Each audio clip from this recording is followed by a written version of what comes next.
Today's episode of The Last Podcast on the Left is brought to you by Just Try to Stop Me by Greg Olson. For fans of Harlan Coben or Tess Gerritsen, comes a pulse-pounding new thriller from New York Times best-selling author Greg Olson. A notorious female serial killer has escaped from prison. She's using innocent young women as bait and plans on live streaming their murders to the world. Will she be stopped before it's too late? Find out by picking up your copy of Just Try to Stop Me today, everywhere books are sold, or go to kensingtonbooks.com for more information. There's no place to escape to. This is the Last Podcast On the left. From your grave. That's when the cannibalism started. What was that? You know what's really, probably the saddest thing of all about Rogaine? What? Is that when you read about it, I went to go, do some research about side effects of Rogaine, what can it do to you and stuff. And the saddest thing is someone saying, yeah, I gotta use Rogaine every day, but it kind of also sort of doubles as, a hairstyling product. And it's very brutally sad. Yes, all right. Welcome to The Last Podcast on the Left, everyone. I'm Ben Kissel. That's Marcus Parks. He's in a closet in Los Angeles. I'm not. Henry Zabrowski is. I am, absolutely. I got my dog bed. It's actually very cold where I am right now because I'm on the side of a mountain surrounded by roosters and thousands of barking dogs. It feels like I'm in a weird tenement camp at the end of the world. Well, a weird tenement camp is sort of what we'll be talking about today. Oh, definitely what we're going to be talking good about Lord. today. All right, so this is The Children of God, Part 2, and I can only describe this episode as spunky and disgusting because I am not very looking forward. spunky. It's very spunky, and I'm not going to lie, I'm not looking forward to the content. We are three people. I would describe us at a base level as pretty horny. Yeah. Right? The three of us are all got pretty healthy sex drives. I'm like a little chihuahua. I've described this last episode. David Berg, though, is by far the horniest man. Did I say that he's hornier than Albert Fish? I don't think you said it until you just said it. He is hornier than Albert Fish, and I think he should have gotten a trophy. I don't know if that's true. I think you should have gotten a prison sentence. So when we last left David Berg and the Children of God in 1970, he and almost 200 of his disciples had settled at the Texas Soul Clinic on a plot of land outside of Thurber in Texas, a ghost town off of I-20 close to Caddo and Palo Pinto. I say blow it up. Yes. All of Texas needs to be redone. The middle of Texas needs to kind of just be let's give it a mulligan. It doesn't have to be blown up. It's already in shambles. Just build it up. Oh, yeah, absolutely. All of these towns are dead. So here at the Texas Soul Clinic, new members that they called babes were given new names, which is another classic cult tactic. These names were always from the Old Testament, names like Caleb, Deborah, and Shadrach. I love Shadrach from the Bible because he was the Klingon weapons specialist. I remember that. Wasn't his friend Abednego? You know, it's interesting. My brother had the reverse of this. He had a biblical name to start with, Bartholomew, and then all the kids called him Bart the Fart. So from then on, he went with Eric. You can't rhyme anything with Eric. Derek? You could just call him Big Gay Eric. Well, but that's not a rhyme. So the people, after they were given their names, were also given tribal identities and split into 12 groups to mimic. The people were also given tribal identities and were split into 12 groups to mimic the 12 tribes of Israel, also from the Old Testament. But in this case, the tribes were little more than work assignments. Now, again, you divide people. You separate them from their actual personalities. You call them a different name. You break them up into even tinier mini groups. The idea is to keep people as isolated as humanly possible and forgetting all sort of connections to the real world. And that's how you can really control them and really eat that pussy. Well, I do remember when the tribe of, the tribe of Benjamin in the Bible, there was a whole chapter where they were on clean the shitter duty. And that was, of course, in Deuteronomy. And that was sad.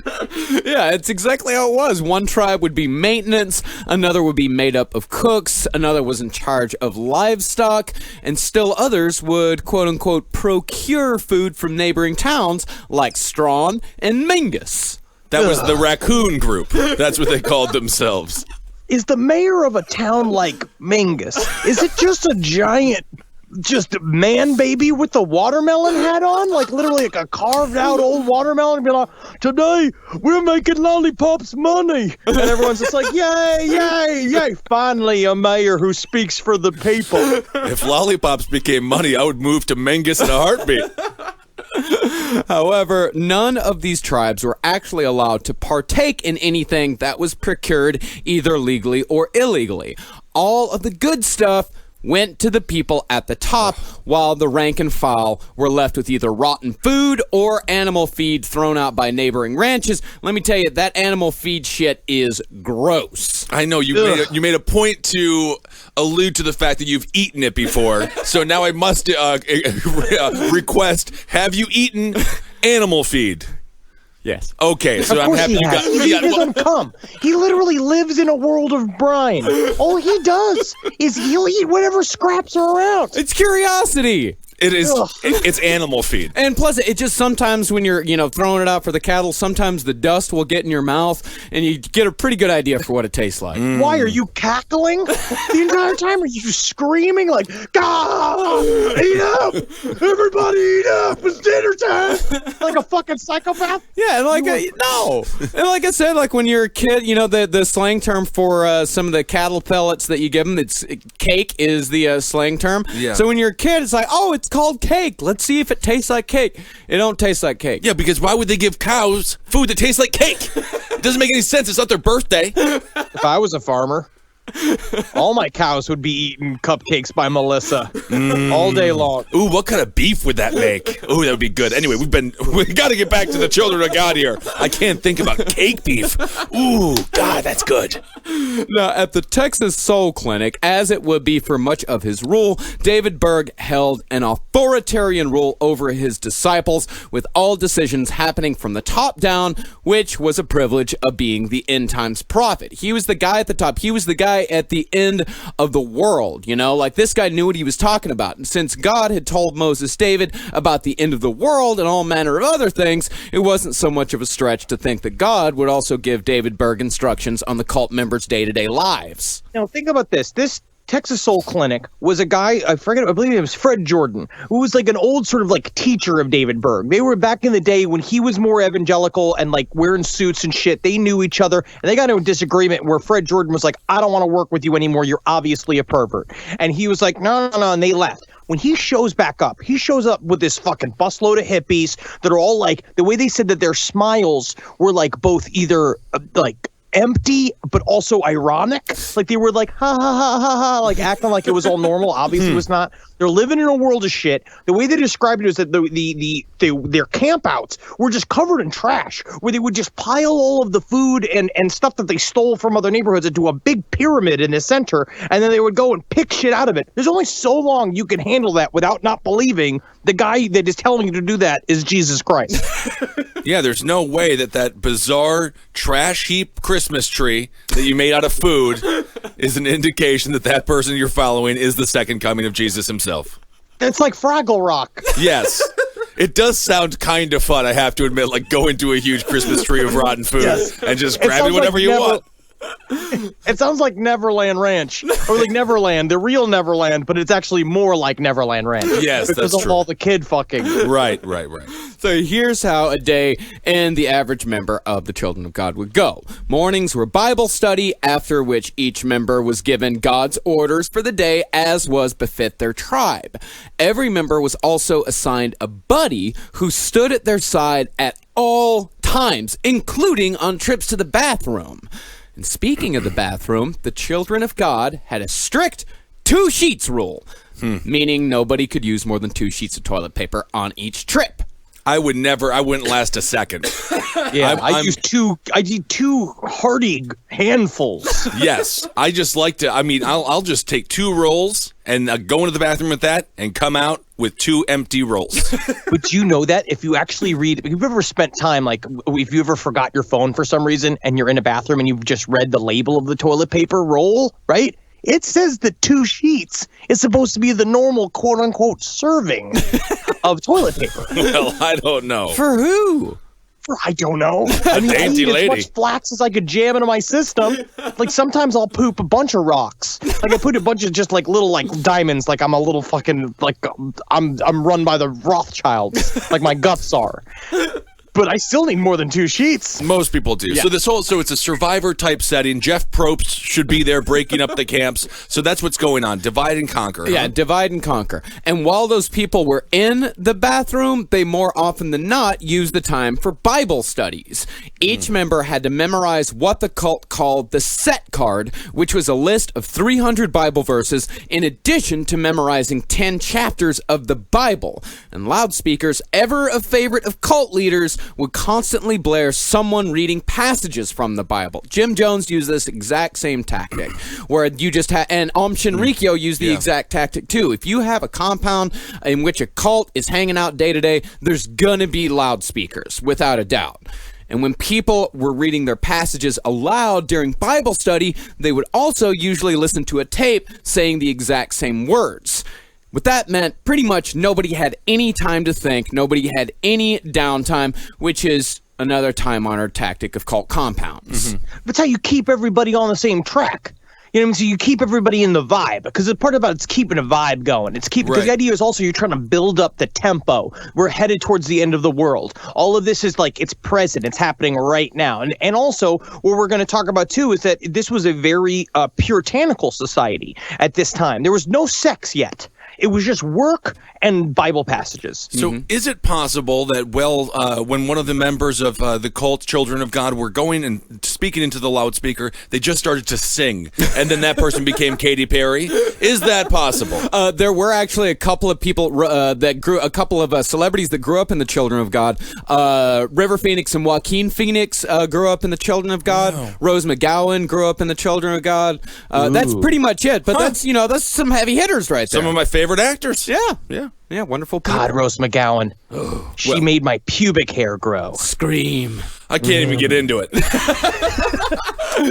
So everything at the Children of God compounds were communal down to the shoes, with nobody having any possessions save one, a Bible. Each person was allowed to have their own Bible, and that was it, which is an isolation technique in and of itself. Possessions... Think about this. David Berg could straight up say, be like, look, you could use a Bible is perfect for anything. You could scare a fox away with it.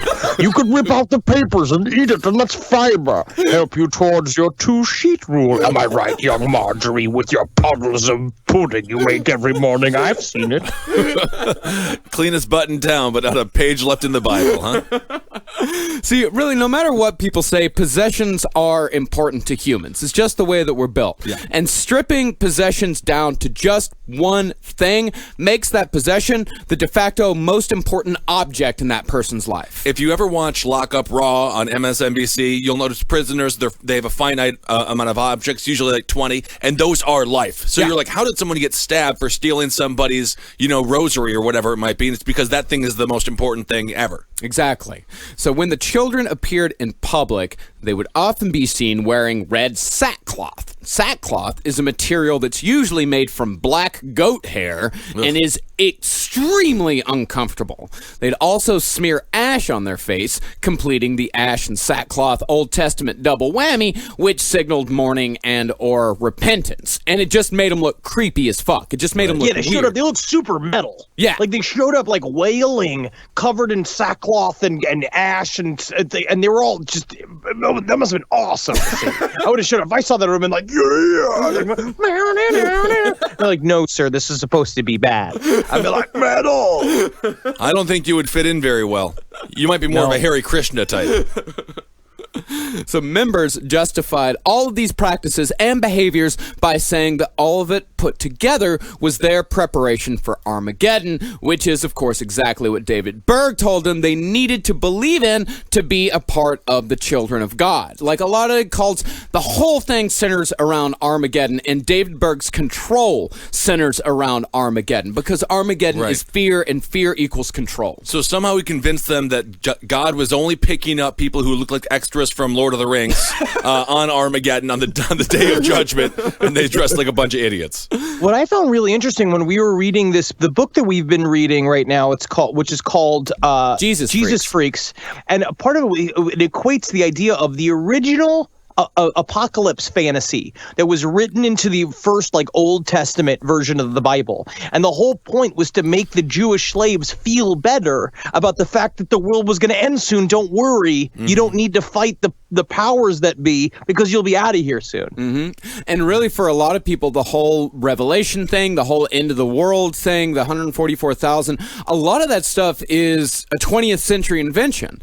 Most of that stuff people didn't take that shit seriously for a very long time until there was a book, I can't remember what it's called. It's called The End of All Things or something like that. It was written by one of those evangelical assholes. Right. It became extremely popular. It was one of the best-selling books of the decade. And that's really when that really apocalyptic beliefs and when people realized that those apocalyptic beliefs could be used to their advantage, that's when that really started. It was in the middle part of the 20th century. Yeah, the Dr. James Dobson crowd. And my mother was a huge believer in Armageddon, which was a wonderful relief for me because I didn't have to go to school often because I would be like, I'm tired. She'd be like, the world could end on Tuesday. Yeah. Why go to school on Monday? Yeah. And was your mom's favorite song that Armageddon song by Aerosmith? We had an entire sermon on Aerosmith because there's that lyric Steven Tyler talks about not seeing God's way. What's the name of that one song that he did? I can't. Ragdoll? Not Ragdoll. Back in the saddle.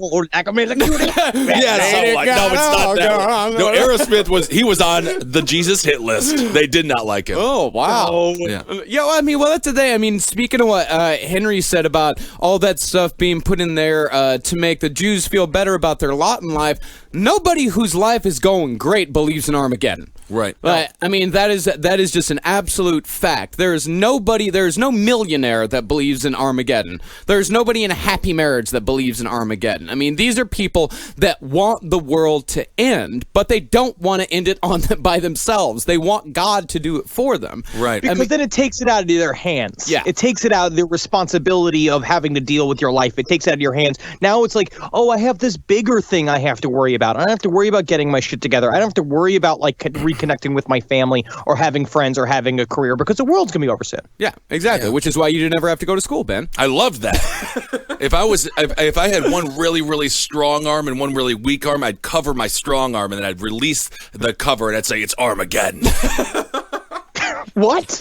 I don't know, but if I was an arm wrestler, that's what my nickname would be. Armageddon. I thought you were talking about just masturbation or something. No, not masturbation. What is wrong with you? You always go the blue route. I'm talking about a physical sport here. I am sorry, but I imagine the copyright on Armageddon in the arm wrestling world has to have been taken already. If it hasn't, I'm taking it. Well, about these cult members, about their general attitude, one father who lost a child to the cult, he described the members as having a, quote, depressing sameness. And that was by design by David Berg. But, despite all of this strict behavior, or possibly because of it, the Children of God actually managed to snag a semi-famous rock musician, Jeremy Spencer, one of the original guitarists for Fleetwood Mac, who played on their first 4 albums, left the band in 1971 for the Children of God, and remains a member in good standing to this day. And he was the only member of Fleetwood Mac to not have sex with Stevie Nicks. True! And that's amazing. That is amazing. But he is the first one to try cocaine up his asshole, which he taught to Stevie. You definitely need more than 2 sheets if you do that. But this is what's interesting here is that the music was a lot of how they got people involved in the cult. Because Aaron Berg, David Berg's son, also did the same shit where he would play, they would go and meet hippies by him playing guitar and being like, so you want to learn to rock like Jesus Christ? But he had this big poofy hair that they called like a halo, but it sounds like a Jew fro. Mm-hmm. Which is kind of a halo in a way. He kind of looked like a skinny version of the lead singer MC5. Okay. Yes. Not bad. Yeah, music is huge in these situations. Oh, yeah, it's gigantic. You know, I mean, and it's kind of the same thing again, like Om Shinrikyo. They used anime. They used the types of thing. They always use the types of media that attracts the types of people that they want. Right. The Om Shinrikyo, they used anime and manga to attract pretty much nerds, you know, people that were kind of social outcasts. And the Children of God, they used music. They used like popular types of music to bring in. They were trying to get hippies. That's hippie bait. Right. Yeah, that's total hippie bait. Now, as I said before, every bit of this came from David Berg himself, who ruled the Children of God with a terrible temper, usually blasted out of his mind on wine. He was a mean drunk. And he was always drunk. In fact, most of the sermons he gave at the Texas Soul Clinic were just drunk ramblings. You just get wasted, sit down in front of a bunch of people, and just ramble for a couple hours. Yeah, because it's true. Because we say right here, there's two different kinds of sermons at the TSC. One for the rank and file, for all the plebes, and then one for the central members, like his core group that were around David Berg, the only people that would hang out with him on a day-to-day basis. And basically, they would say his weird sermons was that you'd go have dinner with him and he'd have already had like 3 or 4 bottles of wine and he would just do these weird like kind of top of his head stream of consciousness shit up. Just making shit up. Basically he just did what James Gandolfini did on his final night. Just got trashed off of wine. I love James Gandolfini, great actor. But now that you mentioned Christian music, I can't stop thinking of DC Talk and Carmen. And actually, I do want to say, you know, we mentioned the books Jesus Freak earlier. Yeah. There are 2 books named Jesus Freak. One, the awesome one about the Children of God, and one super lame one that's written by DC Talk. I'm sure it is. I had to listen to DC Talk on a regular basis. That's why I don't like music today. Yeah, and those sermons that David Berg would give, the rank and file ones, those would be really not necessarily anti-sex, but very restrictive of sex. He would tell them that sex was something to be saved for marriage. Lower members, they weren't even allowed to hold each other's hands. They couldn't even kiss before marriage. But if you were in the inner circle, especially if you were David Berg's children, sex was what the Children of God was all about. Why did he say it was going to be spunky and disgusting at the start of the show? Oh, here's why.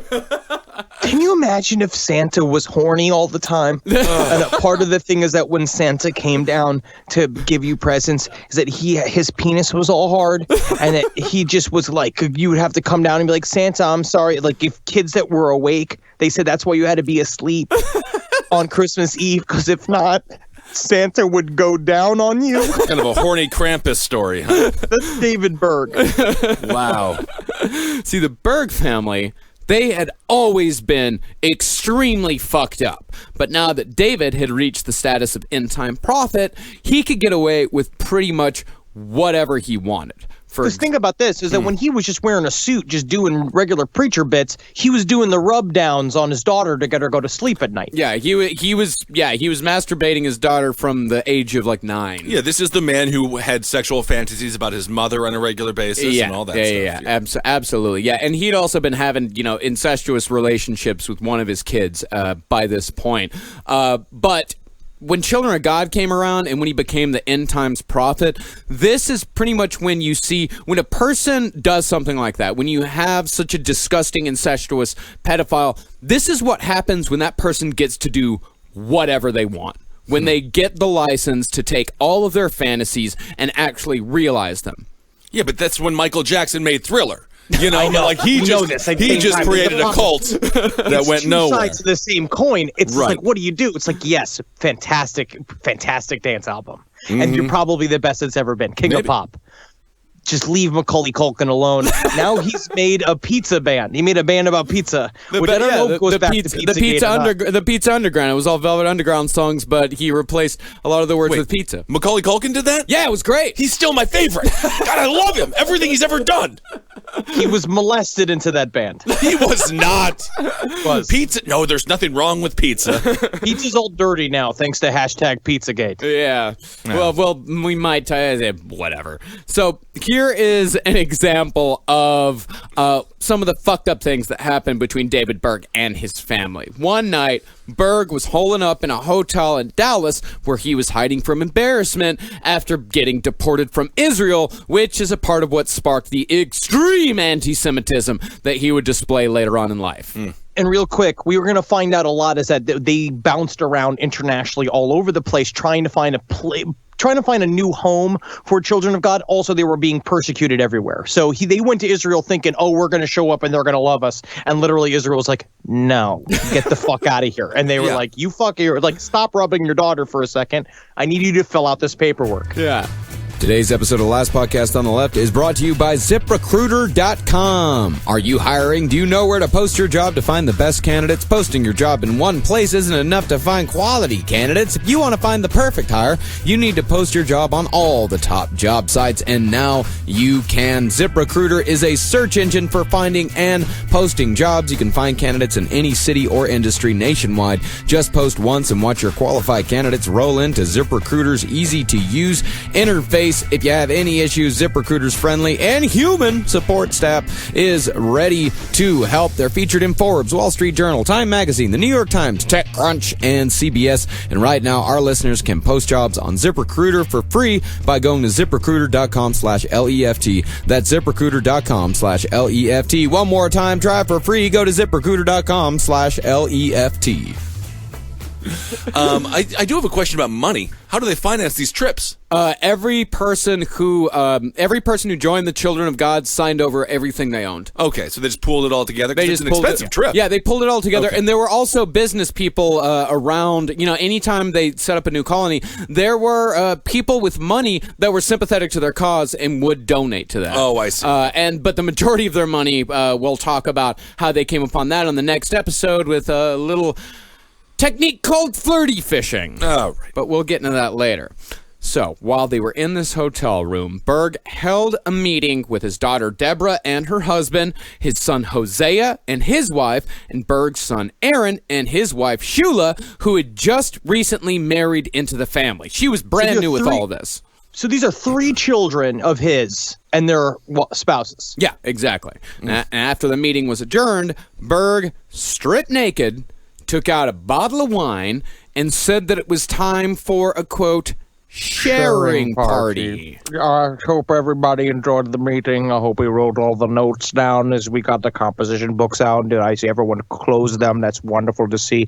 I love you. I still want to remember how good you kids did in school. I'm so happy with how classes went today. Now, everybody, it's time to see Daddy's penis.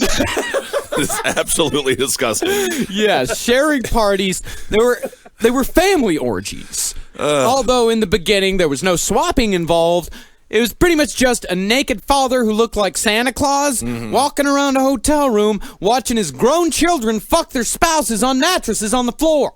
Look what I'm doing, Aaron. I'm jumping in between your legs. It's like a military exercise. I'm using it to challenge my dexterity. Oh, I like how you're fucking your wife. It's how I would fuck her if my penis worked. Which is also very interesting. We're going to find out he's also completely impotent. He can't get an erection. But in his second half of during this whole time period. So he's just watching his kids fuck each other. Marcus is skeptical about his lack of vulnerability. Yeah. No, he could get hard.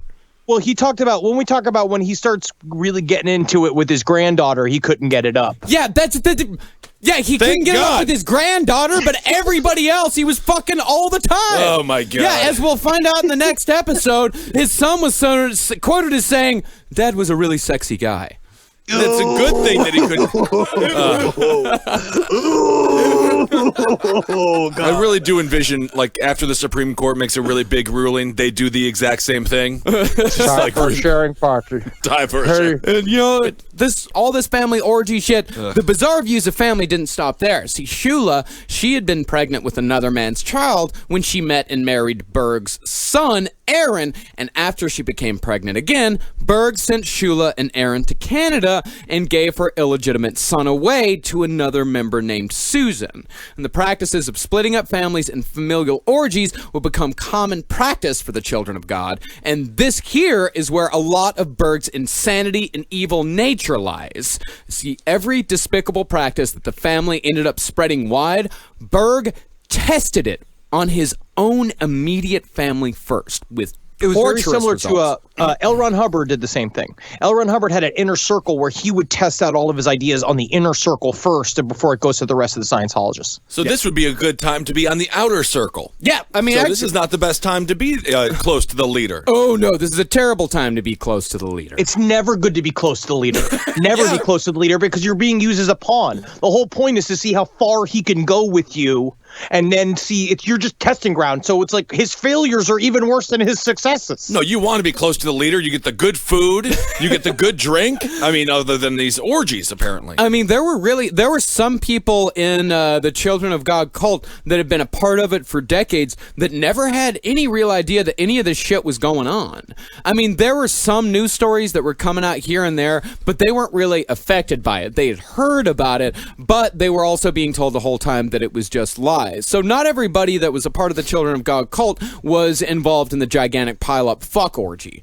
Berg, as far as the fuck orgy went, he would even have sex with his son's wives, using it as a game to play them against each other, promoting one son for letting Berg have sex with his wife, then demoting another until Berg wanted to fuck that son's wife again later on, which, not surprisingly, ended very badly. Yeah, I want to vomit. That's the whole thing makes me want to vomit. Sexy.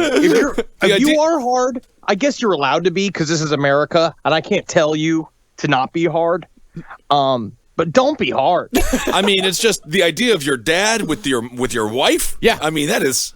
And not only your dad with your wife, but your dad with your, like, brother's wife, and, like, your brother feeling good that he's getting promoted because your dad fucked your brother's wife, and you feeling bad because of that. Well, my older brothers are gay, so my dad would have to go deep sea diving in whatever they were getting into. Can you imagine your father having sex with your brother's husband, just, like, really going away at him and looking out over at you, the smile on his face, the thumbs up? You can't replicate that with anything else. Oh, what's that in the corner of the studio? Oh, it's a loaded gun. I think I'm going to go grab it and shoot my brains out. Henry, what is wrong with you? Good God. See, all this sexual promiscuity, it wouldn't really be a part of the official church doctrine for a while to come. At this point, publicly, Berg was just dipping his toe into polygamy. And Think about how long the nail was on that toe. And I don't want the analogy. Dipping into. Yeah, the dipping the toe in analogy is extra disgusting given the context. May I put my toe in you? You do it. It's for God. Come on, let me try it. It's kind of fun. It's like your penis. It's like my toe is a little pencil, and your butthole is a little pencil holder. So you just want to put the toe in? Yeah. All right. This is a catamount. So by 1970, Berg had shipped off his first wife, whom he referred to as the old wine. Very classy. Which is actually that's the better wine. You want an old wine. Yeah, you do want an old wine. And he kept Karen Zerby by his side. Karen Zerby, if you remember from the first episode, was his new wife. He referred to her as the new wine. Ugh. And he also referred to them as Old Church and New Church. I would have called her Mad Dog 2020. It's really like David Berg sort of reminds me of a manager I had at Borders in Tallahassee, who was this big fat guy that was like rumored to be a swinger. He wore nothing but pewter rings, and he thought he was like the boss. He just thought he was like the most romantic, slick dude with women. And the way he talked about it, because also the way he talked about Shula, the way he wrote in his journal about Shula was like, I went and I kissed Shula behind the barn. I think she's into me. And then, like, calling your ex-girl, your older wife, the old wine. You need the old wine in order to make the new wine. And also you need new wine to get some life into the old wine, because sometimes that old wine acts like a real bitch. Oh, my God. Well, I wish they would have stomped his balls like they were grapes and he would have peed a little wine himself. This guy's a pervert. Oh, he's the worst. See, all this old wine, new wine shit, it was announced to the entire congregation in the first of the infamous Mo letters. The Mo letters were a series of rambling newsletters that Berg wrote himself, written with paragraphs numbered like passages from the Bible to give people that little bit of subtle familiarity. And definitely, when you have Mo letters, you certainly have Mo problems. You did that joke? Thank you. You felt comfortable doing that? I'm sitting on a dog bed. I was about to say, it seemed like you were sitting on that Mo letters joke for like a couple weeks now. Couple weeks. Wow. Pulled it out of his pocket. Look at that. Sitting on this dog bed, having a good time. Got a couple of blankets to prop me up. That's good. Yeah.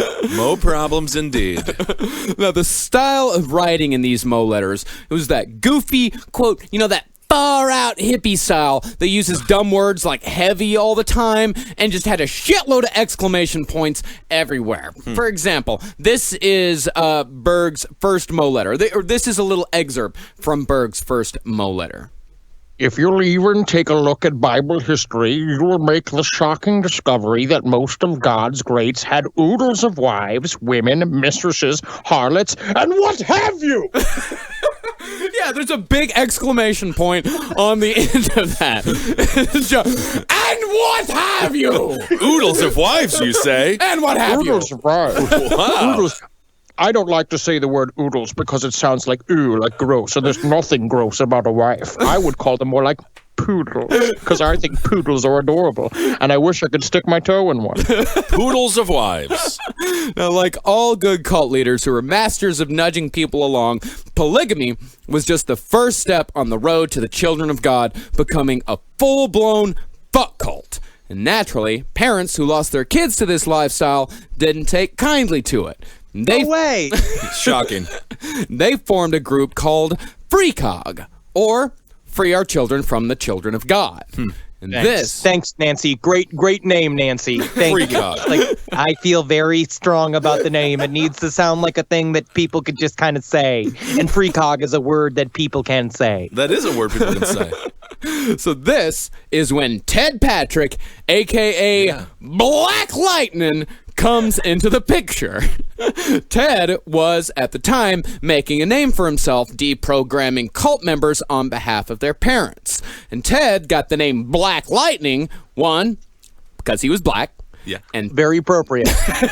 and two, because the first step of his deprogramming program was to kidnap members off the street by bundling them into a car and whisking them away to an undisclosed location. And this Sounds was vaguely illegal. It was sounds extremely illegal. It was a textbook unlawful kidnapping, because these were adults. right. Like- And this was the Netflix documentary I referenced on the last show. Yeah, deprogrammed. It's pretty solid. Now, Ted Patrick's theory was that you had to start the whole thing, the whole deprogramming process, with a shock to throw the members off balance. A physical shock, saying that the kidnapping part of it was essential to the whole process because the whole thing has to be extremely traumatic.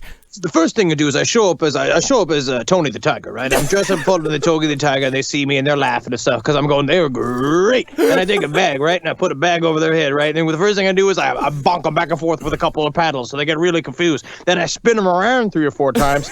Then I dump in a bunch of cream corn using a gigantic crane I got. Really got to shock them out of it. Also, I got barrels of this cream corn that I got to let go of. So you say you witnessed the kidnapping? Yeah, it looked like a Furby did it, or like a what do they call furries? A furry did it, I think. And then he made him into human cereal. Well, of course, I mean, Ted Patrick ended up going to jail for kidnapping, eventually. Saving lives. And, sometimes he fucked up the kids way worse than if the parents would have just left him alone. But you know what? His heart was in the right place. He's a total character. Yeah. It does kind of feel like what's going on right now too, and just in the world in general, where it's like our heroes are almost worse than the villains, where they're almost just as bad. They're being bad at your job of being a hero is just worse than being a shithead. It ain't right. No, it ain't. Parents who wanted to get their children away from the children of God were referred to in the cult as 1036ers, after the Bible verse Matthew 10:36, which reads, "And a man's foes shall be they of his own household." Now, this verse is tailor-made for a cult that wants to isolate its members from their friends and family. And it was a favorite of Children of God members to quote to Ted Patrick while he was trying to deprogram them. The Bible sounds like it was written by people wearing no pants, but they were wearing shoes and occasionally a shirt.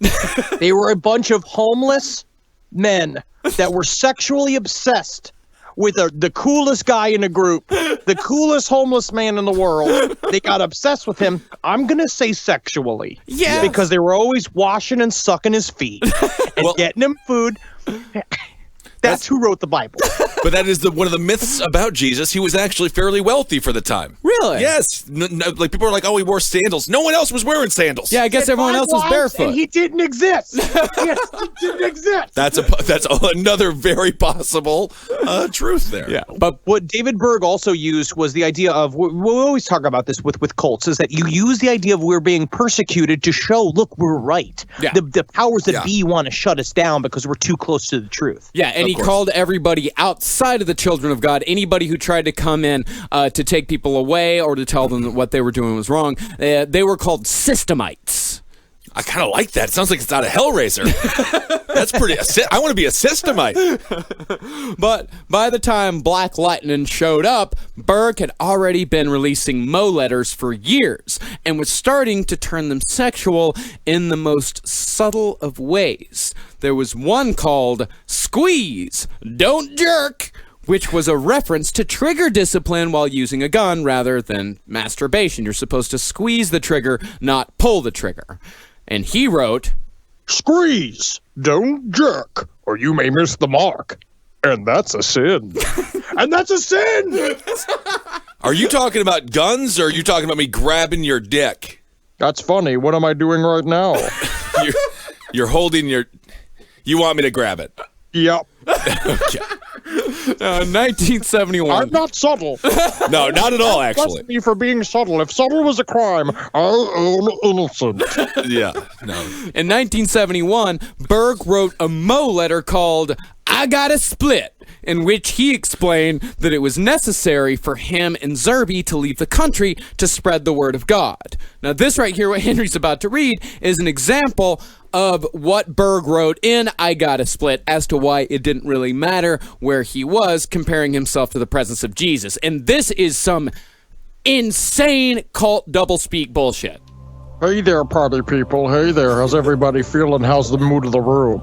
Now remember, he's right here with me now, in me. But he's just as much right there with you, in you there, right now, at the same moment, in the same power, just as intimately and personally as he is here with me, in me.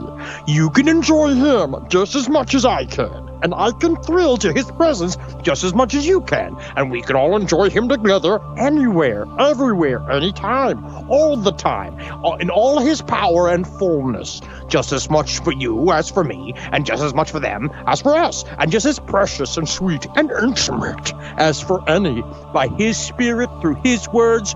For the words that I speak unto you, they are spirit, and they are life. Can you dig it? Can you dig it? Jesus Berg, I just have one question. Can we go to 3-ply? I have just had a bad problem lately. I need to triple it up. What am I doing right now? You're holding your cock. Yep. Our last sponsor on Last Podcast on the Left, ooh, you know who it is. It's AdamandEve.com. Go to AdamandEve.com, and for a limited time only, you'll get 50% off just about any item. When you select your one item at 50% off, you'll also receive 3 free adult DVDs, plus a free mystery gift, and to top it all off, they'll even throw in free shipping on your entire order. AdamandEve.com. Use the code LEFT at checkout. That's LEFT at AdamandEve.com. You know what's also interesting? Another quote that David Berg used to use all the time? To the pure, everything is pure. Yeah, which pretty much meant that they could do. They can do whatever they want, and they're fine? Yeah. It's the Christian way of saying, like, David Berg managed to find in the Bible multiple passages which pretty much translate to "do as thou wilt" is the whole of the law. Yeah, because the Bible is a horoscope of ideas. You can do whatever you want with the Bible. You can make it seem like it's... They were filling out pages. They were literally just been like, oh man, I wonder how this is going to end. They were just clickety-clack and keeping themselves busy. That's it. So from that moment forward, after he wrote, "I Gotta Split," Berg carefully chose which members of the cult he interacted with, and if that member wasn't a part of the inner circle, if it was just a rank and file, it was almost guaranteed that if Berg brought him in, he was just looking for a new fuck doll. I see. Berg would only communicate to the lower level members from that point forward through his Mo letters, which he declared in 1972 to be, quote, The very voice of God himself. It sounds like this, and it is a beautiful voice. It is a beautiful voice. Man, Mo letters, Mo problems, Thank you. I'd say. Thank you. I'm copywriting that, by the way. Oh, you copyright that? Yep, I'm copywriting that. I will. I'm going to do that and put it on shirts. It's my brand. It's my new thing. It's how I'm ending everything from now on. That's a good idea. Yeah, and he said that these Mo letters, that they were on the level of the Bible. And at the end of the day, really, the Children of God, they're kind of like a mixture of the Manson cult and the Mormons. See, both the Children of God and the Mormons encouraged polygamy, and both attached writers to existing biblical materials to make Christianity their own thing while still being familiar. But Berg took it way further than the Mormons and started encouraging wife swapping and orgies in Mo letters, such as revolutionary sex, revolutionary lovemaking, love light, and the goddesses. Huh. They all sound like reality television shows now. As a matter of fact, there is a show called Wife Swap, and I'm pretty sure Berg is the executive producer. So Berg wrote that masturbation in public should be allowed, saying, quote, In the Western culture, it has been made a taboo. This has made public nudity or public sexual activity not only considered sinful, but they've also passed laws to make it even illegal when, as far as God's laws are concerned, these things are not unlawful at all. I remember that when Jesus spoke on the mountain about publicly jerking it. You know you could jerk off, right? Anytime Guys, why you are we jerking off? Guys, hey, guys. That's right. You jerk off. Hey, Paul, Thomas, guys jerk each other off, huh? This is fun. Having fun. Sort of the deleted scenes of The Last Supper was when they all jerked off one by one. Yeah, when the 12 disciples all played Ookie Cookie. That's right. Oh, yeah. Why is the bread so good tonight?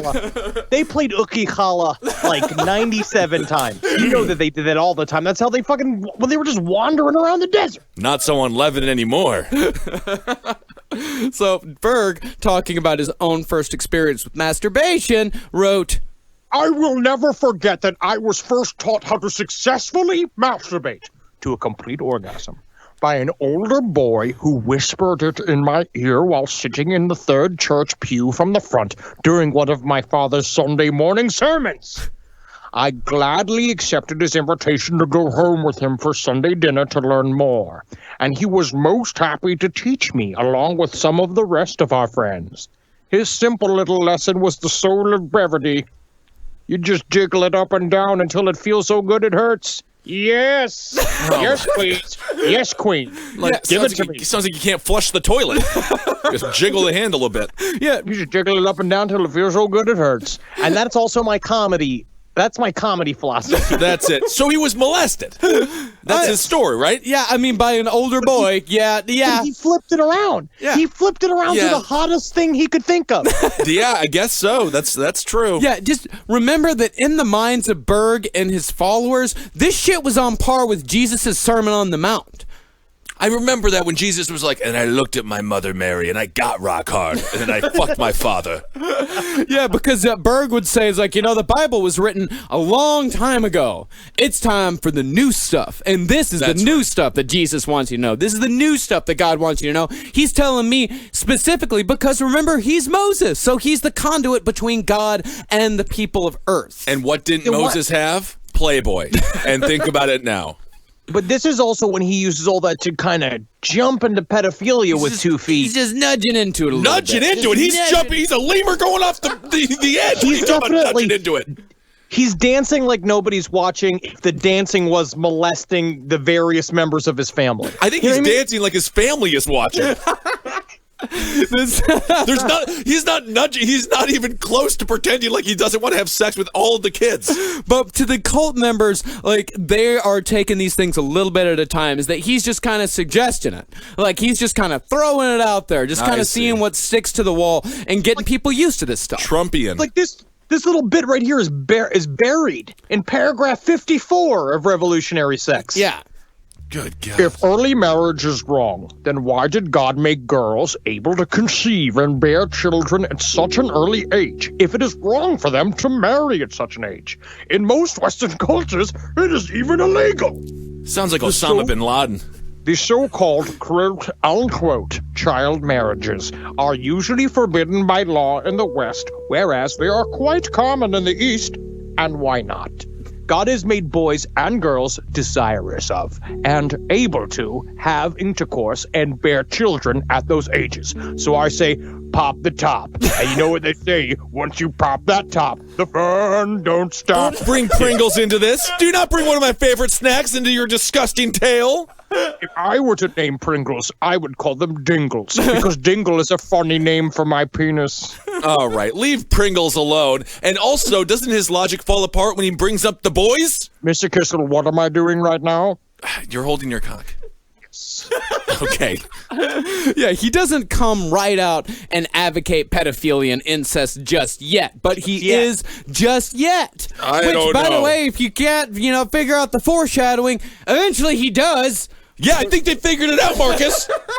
But right now, he's planting the seeds for acceptance. The only sexual activities that he preaches against are pulling out and male homosexuality, saying about the latter, To say the least, sodomy is insanity, insanitary, infectious, disgusting, degrading, dirty, perverted, and hazardous to the health of both body and mind.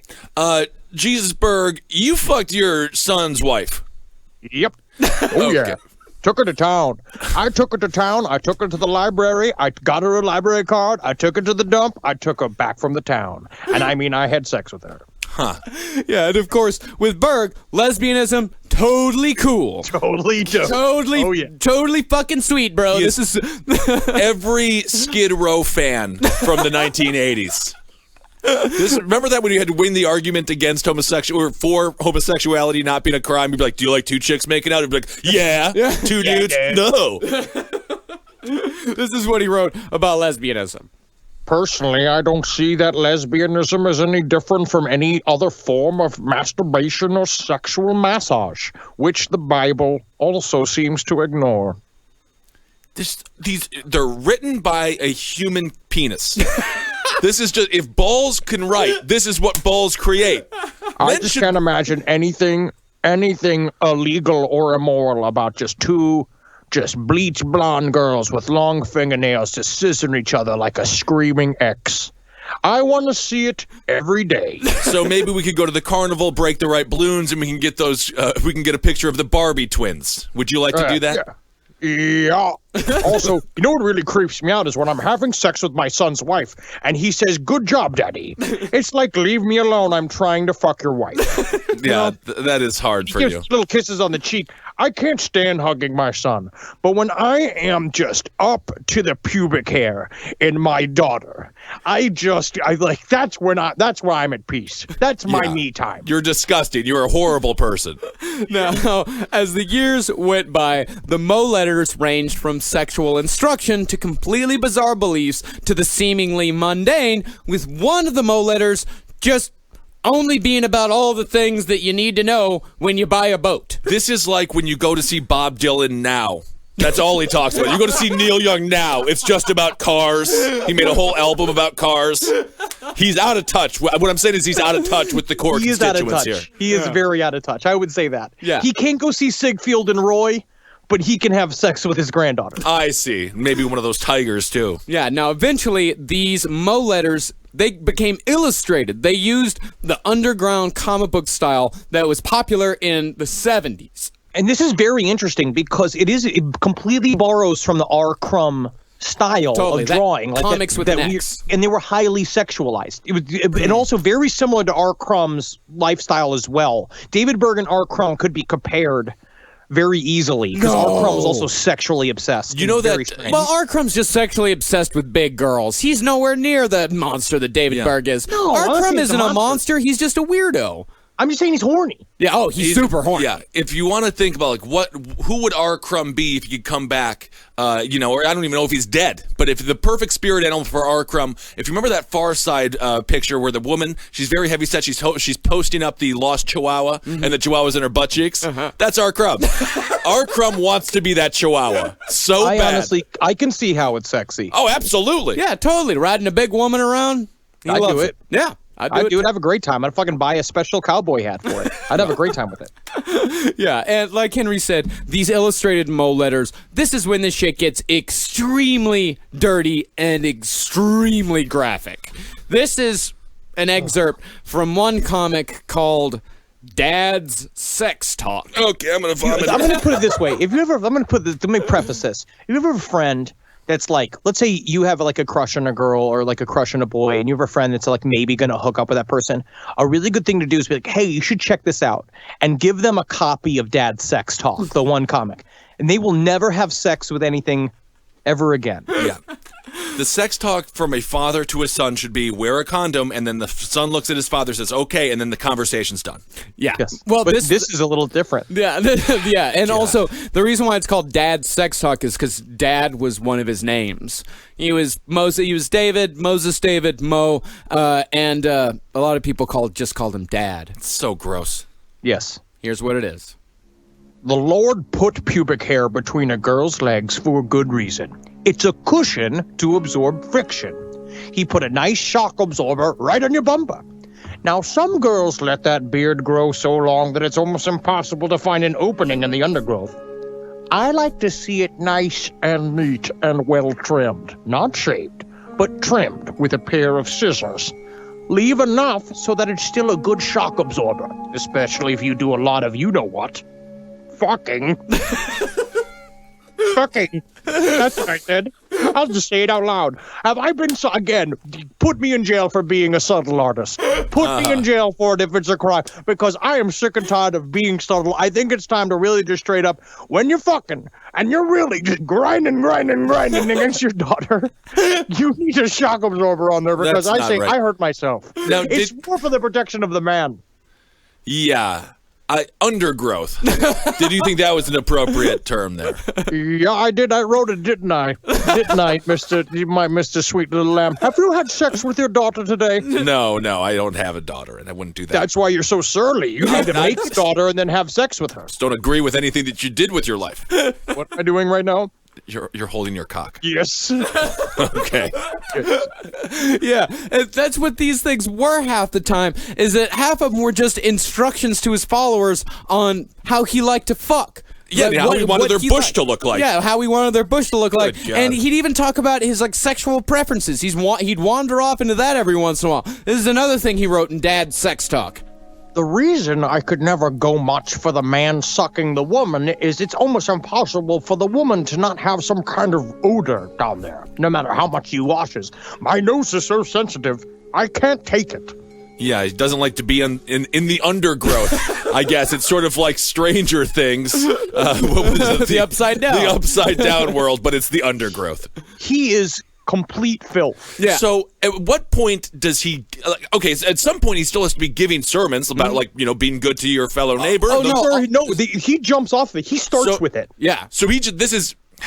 And so if you're receiving this letter and you're in the Children of God, isn't this kind of a wake-up call that this guy is just a horny old man now? Well, there were, throughout the 70s, there were some purges because people were starting to look at these things and listen to some of his practices and go like, this wasn't what we really signed on for. No. So David Berg, at a couple of points, did purge a lot of people. Anybody who said they didn't like the fuck direction that the Children of God was going in, he purged them. He said, you're no longer a part of it.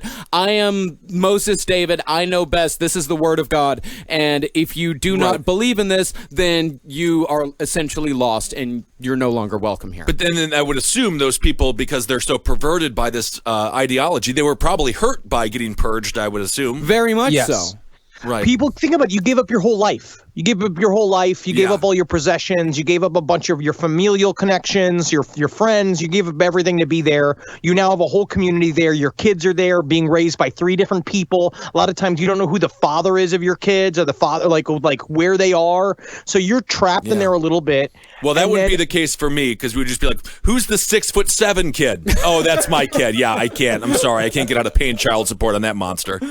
But I will say the one good thing is that he did let them go. It wasn't like Om Shinrikyo where they just got shot in the head. Yeah, he did let them go, but he gave them the same sort of speech that Scientologists give to people when they want to leave the cult. They ask them the most terrifying question, which is, are you ready to leave everything that you've ever known? So, with these comic book characters, after all the sex talk came, it started getting even weirder because he was now able to illustrate characters. Now he was able to create his own little universe. Characters like the Aborigine Hong Kong Goolagong. I will refrain. Thank you. Very good, Henry Zabrowski. Now, Berg said that Goolagong was an Australian Aboriginal hitchhiking demon who attacked Christian missionaries who were trying to bring Jesus to Aboriginal people. And the name Goolagong came to Berg during a coughing fit where, quote, Every cough was a word, and every word was shaped like a nipple, with all the nerves running up to the nipple. How drunk are you right now? Yep. It's more like, is the world spinning? Like, stop this rock, I need to get off of it. You know what I'm saying? It's just like, I'm holding onto the floor, but it's like, it's hard to get off the floor. You know what I'm saying? Oh, God, has this been my granddaughter this whole time? Oh, fuck. Rough days. Yeah, and he further stated that Goolagong's attack was like being overwhelmed by smothering breasts. Just can't come up with any other analogies, though, other than about the female. It's just always the female anatomy. That's it. And Berg, and later his wife, Zerby, wrote about spirit helpers, who were either religious or mythical figures or dead celebrities who would guide Christians in spiritual warfare. The Children of God team of spirit helpers included Elvis, Merlin, Frosty the Snowman, George Burns, Rasputin, Arthur Ashe, the deceased tennis player, and Richard Nixon. Quite a team of rivals there. An eclectic group, I guess, to say the least. But also in the world of chaos magic, that's how you would do that as well. You would use those images to build your rituals. I wouldn't necessarily trust Frosty the Snowman with protecting me in the other realms. Yeah, well, Karen Zerby would actually write letters from these people saying that these people had contacted her from beyond the grave and had dictated letters to her, and she would write a whole letter that she said that Arthur Ashe had dictated to her in a dream and would present it as fact. And then Nixon was like, Frosty the Snowman write? he doesn't got no hands. Doesn't he have sticks for hands? I sure hope they made the whole world a refrigerator by now, because that's how I could be president. Yeah, he just put together the concert he wanted to see. Elvis headlining, Birds emceeing, Nixon just happy with the show. Berg also wrote about the literal heaven, which the Children of God believed was a space city called Space City. It needs a name. It needs a name. Clever. I'm surprised he didn't describe it as a big tit. It's a giant city that you live on it, and it's like, and the bar and the convenience store and the grocery store are all on the nipples, because that's where I'm living. It's also where the apartment building is. It's right on the nipple because that's the best part of the breast. I feel that the best part of the breast is the nipple. Jesus, Berg, I just need any analogy to describe the city that isn't anatomy related when it comes to women. Okay. The city is like a giant asshole. It's like a giant. Maybe like a basketball. Is it a basketball, maybe? No, it's definitely not like a basketball. No. Definitely not. It's more like a... Anything pussy. Other than... Okay. Is it like a pussy? Anything Pussy's else? Like a cavern. Yeah. What's round? What's round and big? Yeah. Thank you. What am I doing right now? You're holding your cock. Yes. Well, he said that this space city, it existed within a 1,500-mile long pyramid, which is kind of like a titty. Yeah. That was located inside the hollow moon. Full circle. Yeah. And when it was pointed out to Berg that a 1,500-mile-long pyramid could not physically fit inside of the moon, Berg... Why are you even bringing this shit up? Why are you even correct him at this point? Like, why would you be like, I'm not sure. Not exactly an astrophysicist here, Dad, but I've been looking at the moon. Seems like it's a bit of a generous assumption you can get a 1,500-mile pyramid in there. I don't mean to copy edit you. Does seem like a strange part to draw a line in the sand regarding that. And Berg, using classic hollow moon logic, said about It's impossible for astronomers to obtain an accurate size of the moon because it's so far away. Brilliant. How are we supposed to get rulers there? How are we supposed to get titties there? The moon is at least 9 million titties wide. There's a mathematical formulation that they use to, really kind of decipher the size of the moon and those things. Are you some kind of astronomer? No, I'm just a normal person. Really interesting. It's interesting because it seems like only an astronomer would give me some kind of feedback like that, and you know for a fact that I hate astronomers unless they can all officially change their names to astronomers. I'll go with that. Again, what am I doing right now? You're holding your cock. Yes, every time. Every It's time. all I think about. I know. It seems to be the only thing you really hold. I never even... Have you had this rotten piece of grapefruit I found? It's all you're allowed to eat. I'll have it. Thank you. Very good. That's all you can have. I'm glad you appreciative. Yeah. Now, in one of the Mo letters written by Zerby, who took over when Berg was too sick and weak to write, she said that when a member of the family is masturbating or having sex, they were required to imagine that Jesus was actually having sex with them.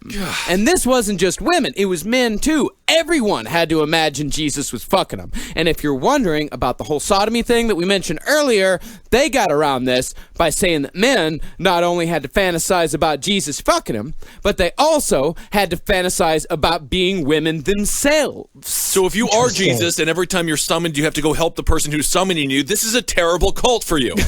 He just has to go bone all these dudes. Yeah, in Zerby, she even gave a list of phrases that members could say while Jesus was fucking them, a few of which we will now share with you. Come, I'm here for you. I want you inside of me. Give me your seeds. I want to woo you Jesus, and to be wooed by you. Fill me. I'm getting really horny for you, Jesus. Oh my, okay. My pussy is excited for you, Jesus. I'm wild about you. I'm crazy about your penis. About your penis. I mean, if someone said that to me in bed, I would be like, what is happening? Jesus, I'm lost in your love. With every thrust of your penis, you take me higher and higher. This is her writing this, right? Uh-huh. Yeah, okay, so this... all right, lastly, I'm desperate for your big, hard penis. Sell it, Kissel. Come on, sell it. Come on. I'm desperate. I don't know how to... You're masturbating. You're masturbating in the front. You're getting fucked from behind. Wait, Jesus Christ. You're about to orgasm. All right. I'm desperate for your big, hard penis. I crave it because I want your seeds. Oh, I want your seeds. Oh, I don't know. Oh, I'm desperate for your big, hard penis. I crave it because I want your seeds. Oh, that's good. Woo! This is a fun Mo Problems. And then at the end of it all comes the thank you. Thank you for wanting me, for desiring me, for exciting me. Thank you for wanting to fuck me and becoming one with me and give me your seeds. And if you'd like to read the whole list, of which there are dozens and dozens of Jesus fuck phrases, go read the Mo letter where they're all listed, which is called Cool Tips for Hot Sex. Good. These people are something else. So by 1973, the Children of God had 2,400 full-time members in 140 colonies in 40 different countries. Hold on. They're growing? Oh, rapidly. This entire time, Yeah. they've been growing. Think about this. Think about how much fucking is happening. Yeah. They're having babies like crazy. What we're going to learn is they're Okay. going to manipulate their own numbers by explaining like, oh, we have so many people that are in the cult. But that's sort of the reason there's a practical side of the sex cult, which is All right. we now are making our own members. We're making our own people that are now born into the cult. And when they're born into the cult, it's even harder for them to leave. Yeah, and they're even I see. starting to absorb other Christian cults like Seattle's Jesus People Army. Seattle's Jesus People Army? Yeah. Oh, they're fun. Yeah. That sounds fun. Yeah, they would just these other cults would come and check out the Children of God thing, and they'd say like, "Wow, we've been doing this all wrong. Let's just throw in with this lot," and then suddenly the cult would gain 40, 50, 60 new members. Yeah, I They guess. were actually known as a predatory cult. Yeah. Like literally David Berg would like as a group, he would show up to other Christian like groups, like Christian meetups and absorb them and be like, now you're us. You're a part of us now. Yeah, Kind of a Kirby the Love Bug or a remember not Kirby the Love Bug. Herbie the Love Bug. No, Kirby, the cloud that sucks everything up. You know, that's 2 weeks in a row that you've name-checked Kirby's Adventure. I love it. Yeah, why? Because I've been Kind of looks like a little breast. Yeah. Oh, yeah, he kind of does. Wow. But 1973 also came with a tragedy as Aaron Berg, one of David's sons, suffering from major depression, spurred on presumably by his father's fucking of his wife and using it as a family power play, jumped off a goddamn mountain in Geneva and died. Yep, that'll do it. Yep. There's a lot of this. There's a lot of people end up moving towards suicide. a lot after of being in this people cult. and a lot of former members, like people who leave the cult, especially some of the younger kids, a lot of it ends in suicide. Well, that's actually very sad. But with this younger boy, if you are someone who talks people out of mountains from committing suicide, to stop them from committing suicide, I don't even think he would have anything to say to this guy. Be like, why do you want to do it? He's like, my father fucks my wife. Be like, jump. You got to jump. Got it. But as far as we know, Aaron's death didn't have too much of an effect on his father. Berg was way too into fucking at that point to really care, and in 1974, he would introduce the most famous of all Children of God recruiting methods, flirty fishing, which is where we will begin the conclusion of the Children of God next week. Whew, all right. Wow. I am so surprised that this entire time they've been making the snowball bigger. I thought this would be sort of the decline when they start going off to these sexual deviancies. God, no. But I guess it was working for him, I guess. It's too late by then. Now you already got the crew. And everyone's horny. Yeah, They don't just got the crew, they're adding to it. Yeah, and flirty fishing is when their membership truly explodes. Wow. All right. Yeah. Well, interesting stuff. We got to start flirty fishing for the podcast. Yeah. Yeah, well, we We're kind all of... taken, which doesn't work for us, but we should just get like Travis to go do it. Yeah. We should get little Travis, our intern, to go out there and really start trying to bring in the dudes. Yeah, and his name is Titties already, so we're His good. name is not Titties. You guys just started calling him Titties, and he doesn't like it. It's very sensitive. Yeah. Well, thank you guys so much for listening. And let's talk about, let's see, we have some shows coming up we have to talk about. Yeah, we have some shows coming up. The next two shows that are on sale is you can go to cavecomedyradio.com/live and buy tickets for our early show in Portland and our early show in Boston. Seattle is sold out. Portland, the late show, is sold out, but I think we're going to be releasing some tickets day of. So make sure to follow us on Twitter at LP on the Left and go and join our Facebook group because we always announce stuff there. As soon as those tickets are released, we always announce it there. Anytime the tickets are released to new shows, we're going to be coming to Kansas City, Missouri here soon. Ooh. We're going to be coming to San Francisco. We're going to be coming to Toronto. We're coming to a ton of places, but these shows sell out very fast. So if you want first crack at them, or actually, if you want second crack at them, you can go and join our Facebook and Twitter pages. If you want first crack at them, go and join our Patreon page at patreon.com/lastpodcastontheleft. We always let our Patreon members know about upcoming shows and when tickets go on sale before we let anybody else know. It's just a little bit of a thank you for supporting us. Even people who only donate $1 per month get that advance knowledge. Yep. Thank you guys so much for everything that you've done. Of course, as we've been saying, Ben has been able to quit Fox News and is making all of his money just on Last Podcast. I'm doing the exact same thing, and we could not have done this shit without you guys. So thank you so much for supporting us. Thank you so much. We love it. It means a lot to us. It really we work does. very hard. And Yeah. we have some exciting new, we can talk about the merch page. Absolutely. We opened up a brand new store, cavecomedyradiomerch.com, where right now we're just selling our logo shirt and our Hail shirt. It's a lot easier than our old system. It's just an online store, and you're going to be getting them a lot faster than you used to get them. Everybody who's still waiting on shirts in our old system, Wendy is sending out the rest of them this week. We got a couple of returns, so if you have any problems, if you haven't gotten your shirt, cavecomedyradio@gmail.com is the address to go to, but all the rest of you, cavecomedyradiomerch.com is where you can get your t-shirts today. And we're also going to be releasing, now that we've got this new deal on this new site, we're going to be releasing a fuck ton of new t-shirts. We're going to be bringing the Heart Satan shirt back into production, so anyone who missed out on that one can go buy it at the site here in the next couple of days. And we've already sold a bunch. Thank you guys so much for supporting it. It's just another way to support us, and thank you guys so much for supporting us in everything that we do. We could not tell you how much we appreciate people really rewarding the hard work that we've put into this show over the last 5 or 6 years. And what you've done with Cave Comedy Radio in general, Marcus, has been amazing. There's so many shows in the top 100 on iTunes, top 50 on iTunes. It's unreal. Yeah, it's real good. And I'm not being sarcastic. You sound like you're being sarcastic. Sound like you're being sarcastic. I'm not being sarcastic at all. I'm really proud of Marcus and how much work he's done. LA has changed you. No, it hasn't. LA is not made me different at all. You're different.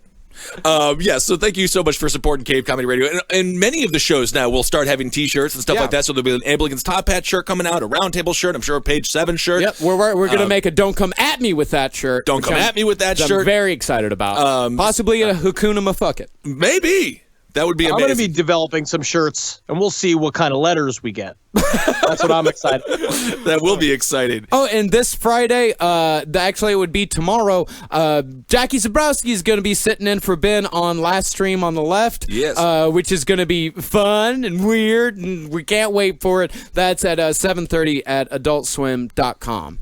And it's every single Friday on adultswim.com at 7:30 p.m. Eastern. Absolutely. So that'll be super exciting. Thank you so much for supporting all the shows. Again, Abe Lincoln's Top Hat for everything political. We've been crushing it, so thank you so much for your support. Roundtable of Gentlemen has been so fun. Mattress Gate, it's driving me nuts, but real. It's not real. Yeah, it's not a real thing. And I cannot wait on Roundtable to pull out the new book that Maria gave me. Oh, what is it? Garfield's Insults, Put-Downs, and Slams. Yeah. Yes, and those Garfield. are... Marcus, read a couple of slams. Team Garfield. Okay. Hey, Ben. Yeah. Hey, Ben, don't be self-conscious about your height. Save it for your face. Yeah. You fucking ugly. You're tall and ugly. You are a cartoon cat. I will not be insulted by you. Hey, Lurch, where's the rest of your family? You fucking dumb bitch cat. You're a fake cat. Hey, you're more than a tall person. You're also dumb, you piece of shit. You fucking idiot. All right. I don't think Garfield said that last one. Garfield, always on top. All right. Yeah, find Marcus Parks on Twitter at Marcus Parks. Henry's on Twitter at Henry Loves You, and Dr. Fantasty on Instagram. I'm on Instagram at Ben Kissel1. Don't know how to use it. Don't really look at it. But you can find me on Twitter. I try to really interact with people on that platform. You can find me there at Ben Kissel. Instagram, you can find all of us, all of Last Podcast Left at LP on the Left on Instagram, Twitter, and all that horseshit. Awesome. Hail Satan, everyone. Hail yourselves. And hail Geen. Hail me. And Magustalations. Magustalations. See.